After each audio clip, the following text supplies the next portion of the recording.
사람들 대부분은 자기가 목표하는 바가 있고 그 목표하는 바를 할 수만 있으면은 단기간에 빨리 이루어 보려고 노심초사하고 애를 씁니다. 그래서 주변에 혹시 빠른 시간 내에 성공한 사람을 보면 되게 부러워하죠.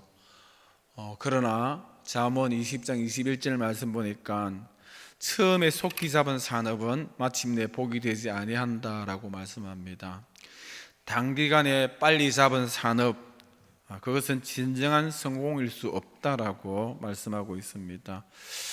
여러분, 빠른 성공이 왜 복이 되지 못하느냐 하는 것은 우리가 두 가지로 생각할 수 있습니다. 너무 빠르게 이루는 것은 쉽게 무너지기 때문이죠.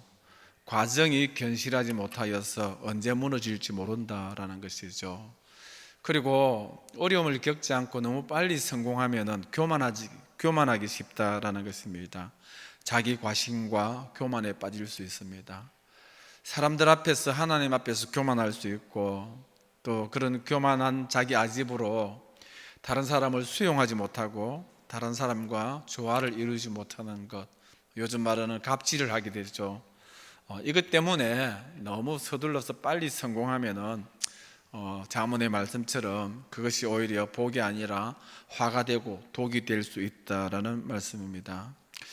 하나님께서는 그의 사랑하는 자녀들로 하여금 인내의 긴 터널, 고난의 밤을 보내게 하는 이유도 바로 여기에 있습니다. 히브리서 10장 36절에 보니까 여러분이 하나님의 뜻을 행하고서 그 약속해 주신 것을 받으려면 인내가 필요합니다 말씀합니다. 하나님의 약속과 성취 사이에는 인간이 감당해야 될 그런 기다림의 시간, 인내의 시간이 필요하다라는 하나님의 말씀이기도 하죠. 여러분, 인내가 곧 신앙입니다. 우리가 성취의 시간을 내가 욕심을 내고 내가 조급하여서 내가 정하는 것이 아니라 성취의 시간을 하나님께 맡기고 기다리고 또 하나님을 신뢰하고 소망하는 것, 이것이 신앙이고 이것이 믿음입니다. 오늘 서대반은 모세의 삶에 대해서 설교하는데 본문에 나타나는 모세의 생애를 보니까 오늘 그것을 우리에게 교훈하고 있습니다. 여러분, 모세에게는 120년 생애 가운데 중요한 인생의 터닝 포인트가 있습니다. 인생의 전환점이 있다라는 것이죠. 그 전환점마다 우리에게 주는 귀한 교훈이 있습니다. 오늘 특별히 40년이라는 이 이야기가 반복되고 있죠. 오늘 7장 23절에 모세 나이가 40이 되매 그 형제 이스라엘 자손을 돌볼 생각이 나더니, 여러분, 이 40은 언제의 40이죠? 이집트 궁궐에서의 40년이죠. 민족을 돌볼 생각이 난 때가 바로 그 젊은 때입니다. 그리고 7장 30절에 보니까 또 40년이 나오죠. 40년이 참에 천사가 시내산 광야 가시나무 떨기 불꽃 가운데서 그에게 보이거늘. 여러분, 이 40년은 어떤 40년이죠? 미디안 광야에서 보낸 40년입니다. 민족의 지도자로서 하나님께서 부르신 때가 40년이 찬 때입니다. 한번 정리를 해보면은, 여러분, 모세의 인생은 40년 주기로 바뀝니다. 모세의 인생 제1주기는 태어나서 1세부터 40세까지 40년이죠. 어디에 써 있었습니까? 애굽의 궁궐에서 왕자로서 제왕 교육을 받았죠. 그리고 그의 친모가 유모가 되어서 신앙교육과 민족교육을 받은 때가 모세의 제1기 궁궐에서의 40년, 왕자로서의 40년입니다. 그리고 모세 제2기는 40년이 뚜렷합니다. 40에서부터 80까지 40년이죠. 어디서 40년이죠? 미디안 광야에서의 40년입니다. 오랜 인내와 훈련의 시간을 보낸 그런 40년입니다. 이 40년이 참회, 오늘 본문에 참회했죠. 또 인생의 전환점이 옵니다. 80에서 120세까지 40년이죠. 이 40년은 이스라엘의 지도자로 쓰임받았던 그런 40년이죠. 하나님 앞에 부름받았던 그런 40년입니다. 이렇게 모세의 생애는 40년의 주기로 이렇게 바뀌는 모습을 볼 수 있습니다. 먼저 우리가 생각할 것은 모세의 인생 일기, 처음 40년이죠. 그런데 이 40년 동안에 가졌던 모세의 능력이나 권세가 막강하죠. 애굽의 왕자입니다. 그런데 하나님은 제1기 40년 이때 하나님께서 모세를 쓰지 않았다는 사실을 우리가 주목해야 된다라는 것이죠. 오늘 23절에 나이가 40이 되매 그 형제 이스라엘 자손을 돌볼 생각이 나더니, 여러분 이때 모세의 40년, 이집트 궁궐에서의 40년, 인생 1기 때죠. 모세는 이때에 자기 스스로는 자기 민족을 돌볼 마음이 있었지만은 하나님은 아직 아니라고 이야기합니다. 하나님은 아직 그를 이스라엘의 지도자로 세우지 않는 것을 볼 수 있죠. 왜 그렇습니까? 아직 너무 젊었기 때문입니다. 모세는 옛날에 어떤 사람처럼 40대 기술원을 내세우고 한번 뭔가 해보려고 했는데 하나님은 아직 아니라고 이야기하죠. 아직 경험이 부족하고 아직 훈련이 부족하기 때문입니다. 여러분, 세계 최고 최대의 애굽의 군대, 애굽의 나라를 상대하기에는 이때는 아직까지 역부족이라고 여겼던 것이죠. 여러분, 그가 끊어야 할 역사는 보통 역사가 아닙니다. 적어도 430년 동안에 계속되어 왔던 애굽에서의 노예의 역사, 400년이 넘는 역사를 끊어야 되죠. 이것을 끊기에는 젊은 40대의 모세로서는 부족하다라는 것이죠. 그가 이끌어야 할 백성들은 어떤 백성들이죠? 여러분, 제멋대로 고집하는 이스라엘 백성 전체를, 어린아이부터 노년에까지 그 백성을 이끌어야 됩니다. 그가 걸어야 할 길은 수십 년이 될 수 있는 그런 광야길이죠. 험하고 먼 출애굽 광야의 길입니다. 여러분, 이 모든 것을 감당하기에는 모세 1세 1기의 인생으로서는 감당하기가 시기상조라는 것입니다. 그때 모세를 출애굽의 지도자로 쓰기에는 여러 가지로 위험 요소가 많습니다. 여러분, 연대기로 볼 때에 그 당시에 이집트의 왕은 이집트의 18왕조입니다. 투트모스 1세고, 또 연대기로 보면은 그때의 바로왕의 공주는 하트세프트 공주고 왕의 무남 동녀입니다. 경우에 따라서 공주의 양아들인 모세가 왕위를 계승할 수도 있습니다. 그럴 경우에 잠언 20장 21절의 말씀처럼 모세는 너무 빨리 산업을 붙들게 되고 성공하게 되고, 너무 빨리 성공한 자로서 그 결과가 뻔하다라는 것이죠. 역대 이집트 왕들이 다 그랬던 것처럼 절대 권력 속에 살 것이고, 자기 교만과 아집이 가득할 것이고, 무백성들에 의하여서 신같이 추앙을 받다가 죽을 것이죠.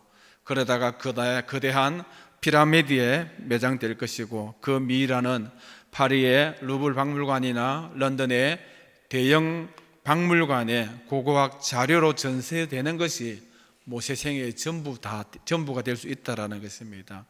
그래서 너무 이르고 위험한 인생 일기에 하나님께서는 글을 쓰지 않았다라는 것입니다.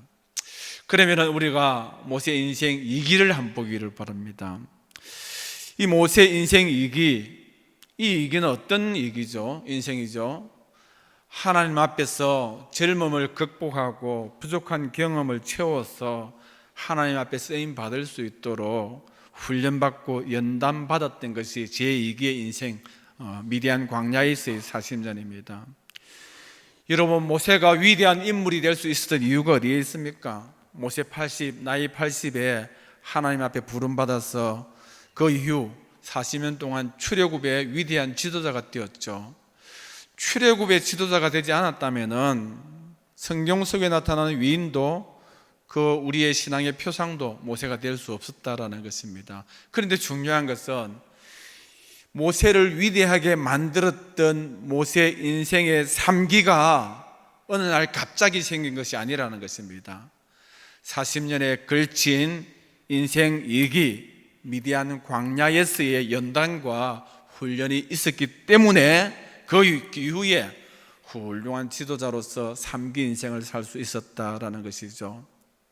모든 것이 다 구비된 화려한 이집트 궁궐과는 차원이 다른 그런 아무도 없는 곳, 아무것도 없는 곳, 빈들, 삭막하기 짝이 없는 그 미디안 광야에서 펼쳐진 모세 인생의 이기가 참으로 길고 험한 인내의 기간입니다. 하나님은 그 이기를 통하여서 모세를 다듬고 모세를 훈련하셨던 것입니다. 오늘 30절에 보니까 40년이 참회라는 말씀이 나오죠. 이 40년은 어떤 40년이죠? 미디안 광야에서 마침내 인생 2기의 훈련을 다 채웠던 40년입니다. 40년이 참회, 이 40년은 어떤 40년이죠? 이제 출애굽의 지도자로서 새로운 인생 3기를 시작해도 될 그런 시기입니다. 지난 40년의 기간 동안 미디안 광야에서 훈련시키고 연단하신 분이 하나님이시고, 이제 40년이 다 채워지자 지도자로서 새로운 인생을 시작하게 하신 분도 하나님이십니다.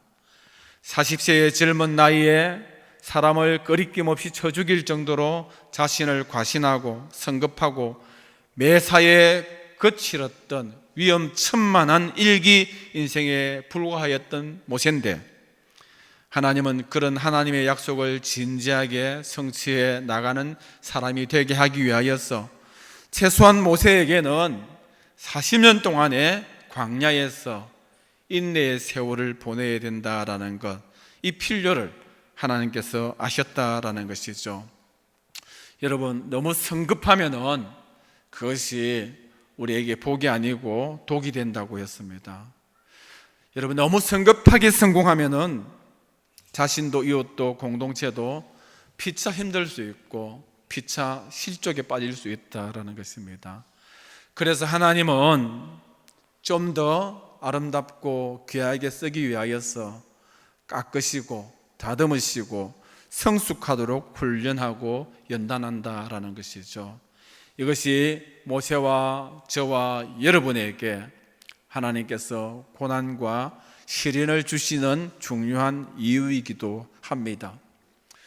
우리가 생각할 때에는 하나님 앞에 나름대로 기도하고 말씀 생활 잘하고 봉사 잘하는데 왜 이렇게 나에게 이유 없는 고난을 주실까 원망스럽기도 하고 또 불평이 될 때도 있습니다.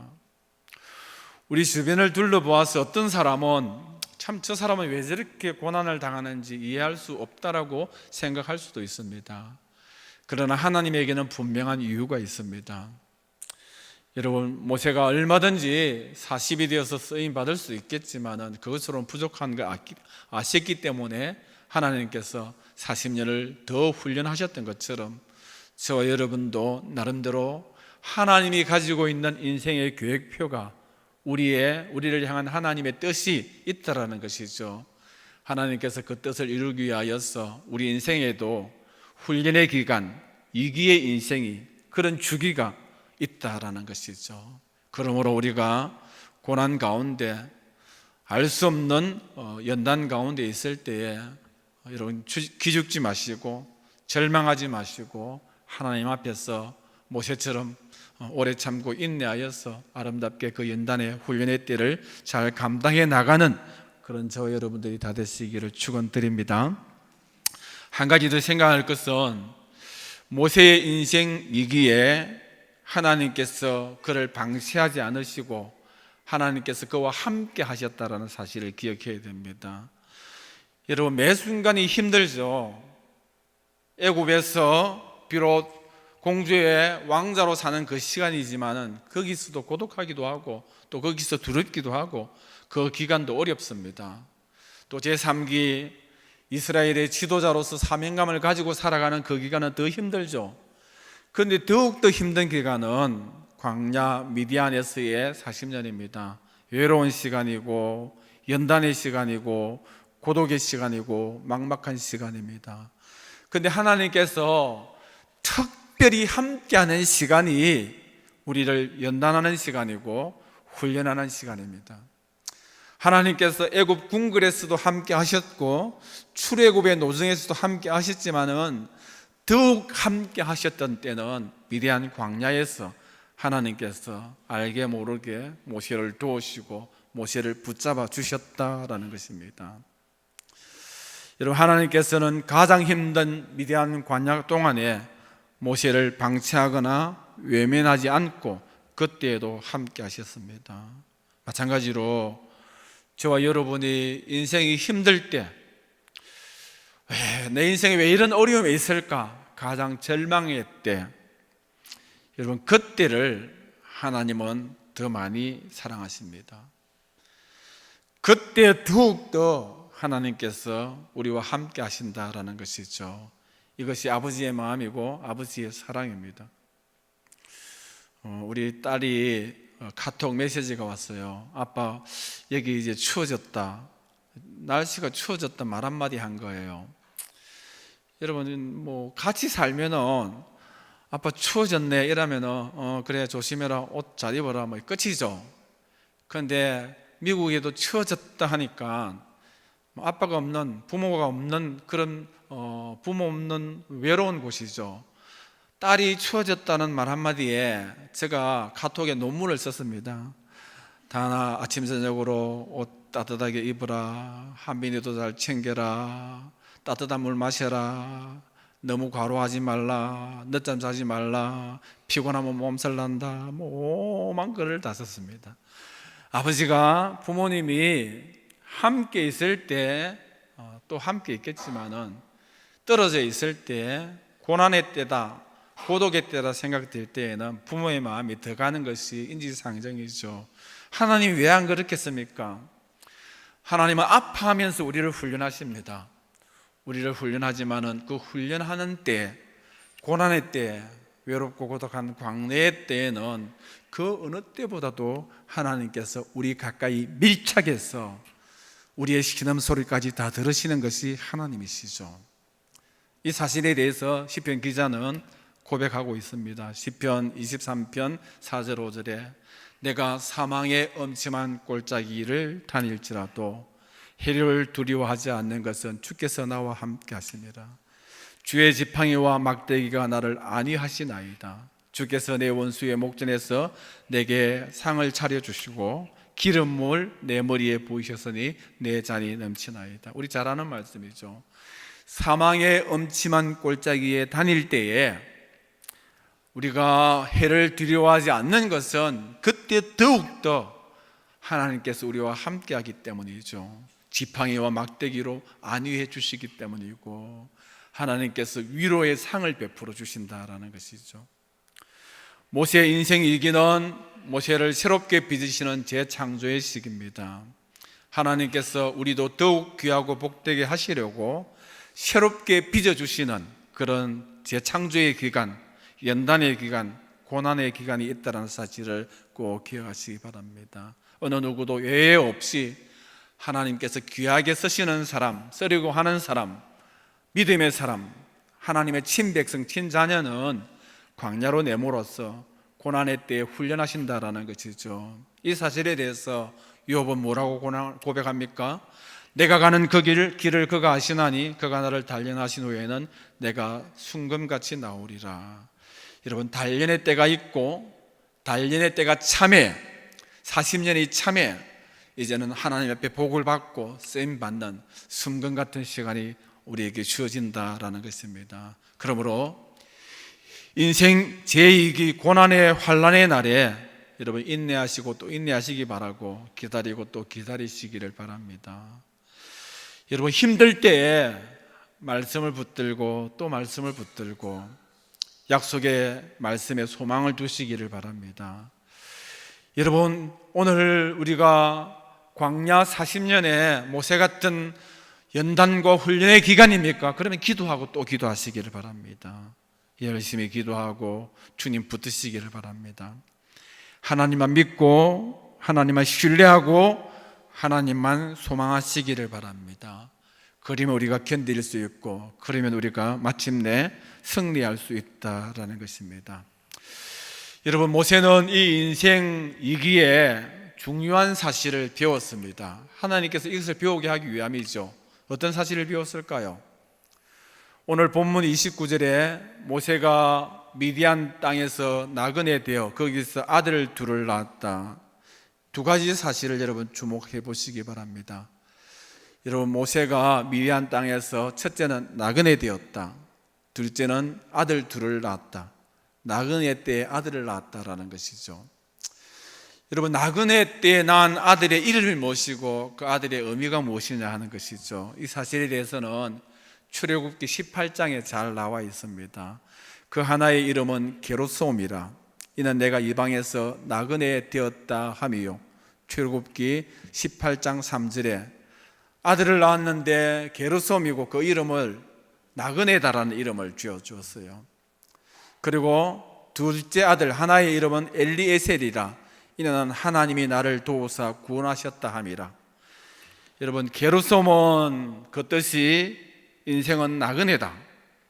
둘째 아들 엘리에셀은 이름의 뜻이 나그네 인생에 하나님이 도우신다. 여러분, 모세가 두 아들을 낳아서 장남 게르솜과 차남 엘리에셀의 이름 한 것, 이 자체가 모세의 인생 이 길을 통하여서 배운 위대한 깨달음이고 그의 신앙 고백입니다. 아, 인생은 나그네구나. 게르솜을 낳아서 인생의 나그네 됨을 고백하고 있습니다. 그가 광야에서 나그네 인생을 배웠죠. 그러고 난 다음에 또 아들을 낳아서 엘리에셀. 아, 나그네지만 이 나그네는 홀로 나그네가 아니라 하나님이 도와주시구나. 그것을 알았기 때문에, 배웠기 때문에 엘리에셀, 하나님이 도우신다라는 이름을 지어 주었습니다. 오늘 본문에도 나그네라는 말이 반복해서 나옵니다. 7장 6절에도 그 후손이 다른 땅에서 나그네가 되었고, 29절에도 모세가 이 말 때문에 도주하여 미디안 땅에서 나그네 되었다라는 것.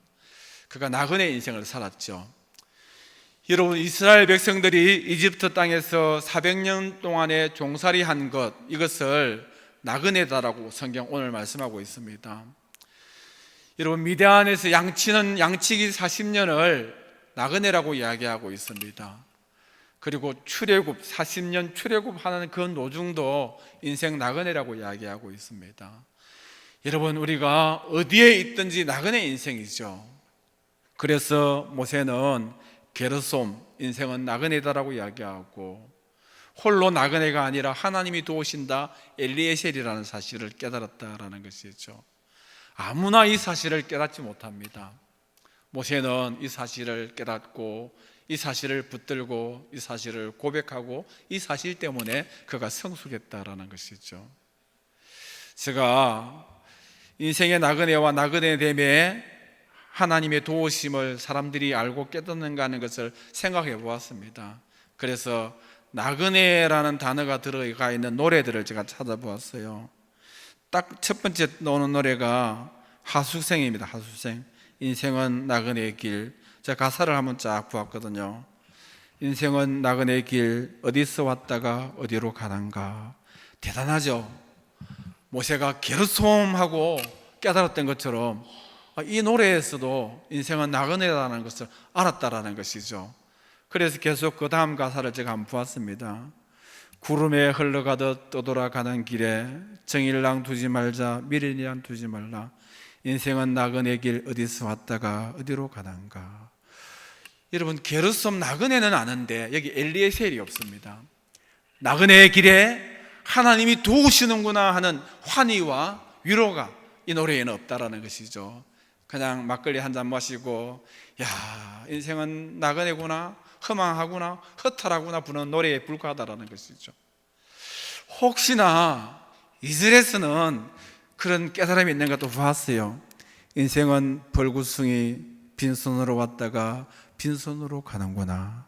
여기까지는 거의 요업의 고백이죠. 여러분, 공수의 공수를 이 사람이 안다라는 것입니다. 대단하죠.